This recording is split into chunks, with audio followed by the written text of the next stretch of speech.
It is now in order to consider Amendment Number 10, printed in Part B of House Report 110-760.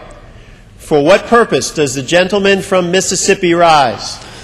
Mr. Chairman, I have an amendment at the desk. The clerk will designate the amendment.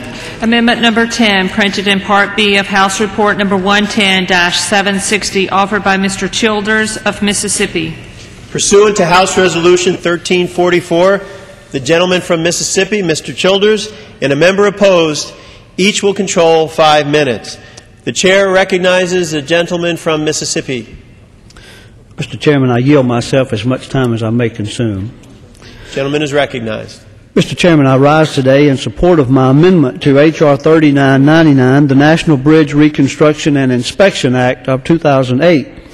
My amendment is very straightforward, simply stating that none of the funds appropriated to H.R. 3999 may be used to employ workers in violation of Section 274A of the Immigration and Nationality Act. The 1st Congressional District of Mississippi is currently staggering under the prevailing economic situation. On a daily basis, my constituents express their concerns of keeping their jobs despite the influx of foreign illegal labor into Mississippi. Portions of North Mississippi have unemployment rates that are nearly double the national average, a fact that motivated me personally to come to Congress to stand up for the hardworking families of the 1st Congressional District. I certainly support and I'm encouraged by the underlying legislation Chairman Oberstar brought to the House today, because North Mississippi desperately needs many of the infrastructure improvements included in H.R. 3999 in order to spur economic and community development. However, I am committed to ensuring that every federal dollar that is allocated to the National Bridge Reconstruction and Inspection Act for employment purposes will specifically go towards employing hardworking American citizens who desperately need a consistent paycheck. I urge all of my colleagues to join me in supporting this straightforward amendment, and Mr. Chairman, I reserve the balance of my time. Gentleman yields back. Gentleman from Tennessee. Mr. Chairman, I ask unanimous consent that I be granted the time in opposition to this amendment, but I will not oppose this amendment. Without objection.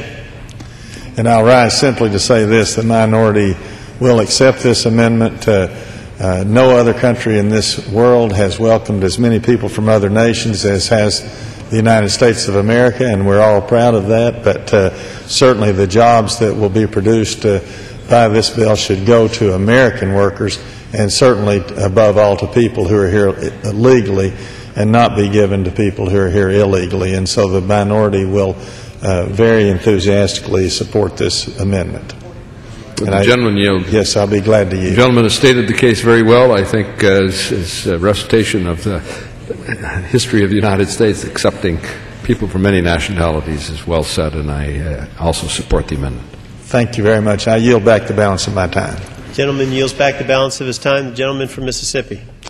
Mr. Chairman, I just would like to urge my colleagues to support this, and I appreciate that. And I also would like to commend Chairman Oberstar not only for his work on this legislation, but for his very dedicated service to this committee and to this body. And with that, I yield back the balance of my time.